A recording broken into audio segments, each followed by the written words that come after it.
एक तरफ जहां पूरा देश, पूरा विश्व नए साल की आगमन की खुशियां मना रहा है, कई तरह के कार्यक्रमों का आयोजन कर रहे हैं, कई लोग पर्यटक स्थलों पर जा रहे हैं, तो वहीं दूसरी तरफ 1 जनवरी 1818 को देश के इतिहास में एक ऐसी घटना घटती है जिसको कुछ इतिहासकारों के द्वारा दबा दिया जाता है, बहुत उसको काफ़ी लोकप्रियता नहीं देती। इन्हीं तमाम मुद्दों के साथ एक ऐसे हमारे साथ रिटायर्ड IAS अधिकारी हमारे साथ बात की, आइए उनसे बात करते हैं। सर, हमारे चैनल बहुत बहुत आपका स्वागत है। पहले धन्यवाद। तो जिस तरह से 1 जनवरी 1818 को लोग खुशियाँ मनाते, तो वहीं दूसरी तरफ हमारे देश में एक बहुत बड़ी घटना को उसको दबा दिया था। क्या उस दिन की घटना है, सब कुछ बताया जाए। बहुत बहुत धन्यवाद आपको। आपने बहुत महत्वपूर्ण विषय को लेकर आज हमसे बात करने के लिए आप आए हैं। यह एक ऐतिहासिक घटना है और ऐसी घटना है जिसे भारत का तकदीर बदला है 1818 को। उसके पहले भारत वैसा नहीं था जैसा 1818 के बाद हुआ है। तो आपने इस मुद्दे को लेकर आज हमसे जानने आए हैं और लोगों को बताने आए हैं, यह बहुत गौरव की बात है। आप जागरूक हैं, जागे हुए आदमी हैं, जगा रहे हैं, खुशी की बात है। जानना यह है कि 1818 1 जनवरी को हम क्यों महत्वपूर्ण मानते हैं और हमको क्यों महत्वपूर्ण मानना चाहिए। इसमें इतिहास यह है कि इस देश में 1818 के पहले ब्राह्मणों का राज था। वह राज बाजीराव पेशवा का था महाराष्ट्र में, और जिसको बाबा साहब अम्बेडकर ने बहुत रो रह कर भोगा है, साहित्य लिखा है, जिसको पढ़ने की ज़रूरत है कि उसके राज में अछूत कहे जाने वाले लोग, शूद्र कहे जाने वाले लोग को कमर में झाड़ू बांधने का काम वह हरामी राजा करता था, और गले में हाड़ी बांधने का काम वह बदमाश राजा करता था।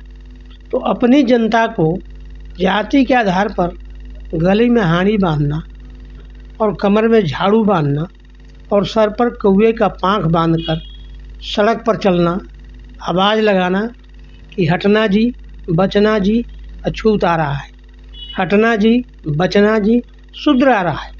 तो ऐसे नालायक राजा का राज था भारत के एक इलाके में, महाराष्ट्र में, कोंकण में, यानी दक्षिण भारत में।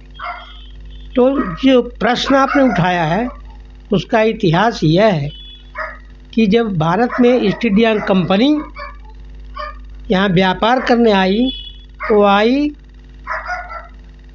1822 में, 1622 में आई। और 1622 में यहाँ जहांगीर का शासन था। कैप्टन मुद्रो पहला कैप्टन था ईस्ट इंडिया कंपनी का, जो यहाँ परमिट लेके आया इंग्लैंड से, मैं यहाँ व्यापार करूँगा। उसने व्यापार करने की अनुमति दे दी। बहुत अच्छा काम किया कि उसने अनुमति दे दी। तो ये व्यापार करते करते उसको लगा कि यह देश दबाया हुआ है, सताया हुआ है, यहाँ कुछ काम उपकार का भी करना चाहिए। व्यापार तो हम पूरे विश्व में कर रहे हैं, तो उपकार का व्यापार कैसे करेंगे? तो उपकार का काम करेंगे, हमारे हाथ में सत्ता होगी तभी कर सकते हैं। तो उसने देश के इलाकों को कब्जा करने का मन बना है कि नहीं, इसको मुक्त करने का मतलब कि हम कब्जा करें तब यह मुक्त होगा। तो कब्जा किया तो बंगाल में उसने जो युद्ध किया नवाब के साथ, जिसको कि 1757 का युद्ध कहते हैं, प्लासी का युद्ध। उसमें जो है यहाँ के लोगों को सेना बनाकर उसने वहाँ के नवाब को हराया, और लगे हाथ उसने दक्षिण की ओर जो राजा था टीपू सुल्तान, उस पर उसने चढ़ाई कर दी। तो टीपू सुल्तान एक अच्छे राजा थे, मगर उसको बाजीराव पेशवा से बनता नहीं था। किसी राजा को किसी से नहीं बनता था।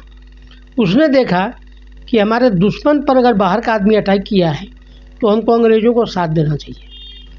वो बाजीराव पेशवा ने अंग्रेज़ों का साथ दे दिया, और दोनों मिलके बाजीराव पेशवा और अंग्रेज़ यानी ईस्ट इंडिया कंपनी और टीपू सुल्तान को पतन कर दिया। वो मारा गया 1699 ईस्वी में। तो 1699 ईस्वी में मारा गया, मतलब 1700 ईस्वी में कोंकण पर अंग्रेज़ों का ईस्ट इंडिया कंपनी का राज हो गया। जब राज हो गया तो अंग्रेज़ को तुरंत ये भान हो गया कि लगे हाथ यदि हम बाजीराव पेशवा पर आक्रमण करते हैं तो इसकी हार निश्चित है, क्योंकि इसने तो पूरी शक्ति हमको दे दिया, इसकी सेना मारी गई, इसका हथियार बर्बाद हुआ, इसका समय और शक्ति दोनों बर्बाद हुआ है।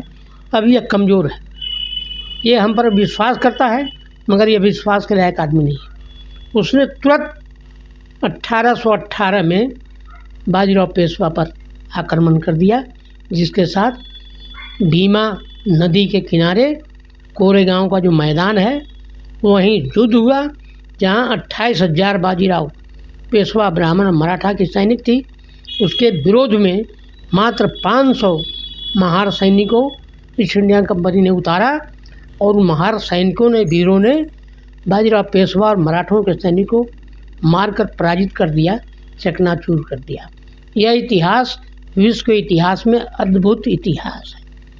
तो आज के दिन यानी 1 जनवरी 1818 हमारा विजय का दिन है। हमें इसका विजय पर्व मनाना चाहिए। 1 जनवरी हमारे लिए यही सुखद है कि हम उससे मुक्त हुए, बाजीराव पेशवा से, और अंग्रेज़ों के हम गुलाम नहीं हुए, हमारे तो वो उद्धारक हुए। कैसे कि 1700 ईस्वी में और 1818 में वो जीतता है भारत को, यानी कोंकण को, और 1857 में उसने मद्रास में, कलकत्ते में और बम्बई में 3 विश्वविद्यालय बना डाला। आप कल्पना करो कि 1800 के पहले भारत में एक भी स्कूल नहीं था, एक भी कॉलेज नहीं था, एक भी विश्वविद्यालय नहीं था, क्योंकि ब्राह्मण न खुद पढ़ता था न किसी को पढ़ने देता था। उसने तो अपने लिए गुरुकुल बनाया था, जहाँ वो खुद पढ़ता था, खुद पढ़ाता था। अब पढ़ता था क्या? नफरत का सिद्धांत, छुआछूत का सिद्धांत, हेट थ्योरी, यही ब्राह्मण पढ़ता था। ऊंच नीच का सिद्धांत, इसको मारो उसको मारो, यह खाने मत दो, यहाँ जाओ यहाँ जाने मत दो, ये सब मौखिक पढ़ता था। तो सर कारण क्या था इतनी बड़ी घटना को इतिहास में दबा दिया गया? दबा दिया गया इसलिए कि ब्राह्मणों का राज तब भी था और ब्राह्मणों का राज अभी भी है। आज भी आप ब्राह्मणों को प्रणाम करते हैं, रास्ता चलते हैं, क्या है ब्राह्मण में? तो आपने देखा और सुना 1 जनवरी बहुत ही महत्वपूर्ण दिन माना जाए, क्योंकि इस दिन की घटना पूरे विश्व में हमारे देश के लोगों के लिए बहुत बड़ी घटना मानी। क्यों? लेकिन दुर्भाग्य यह है कि इतनी बड़ी घटना होने के बाद भी हमारे इतिहासकारों के द्वारा दबा दिया जाए।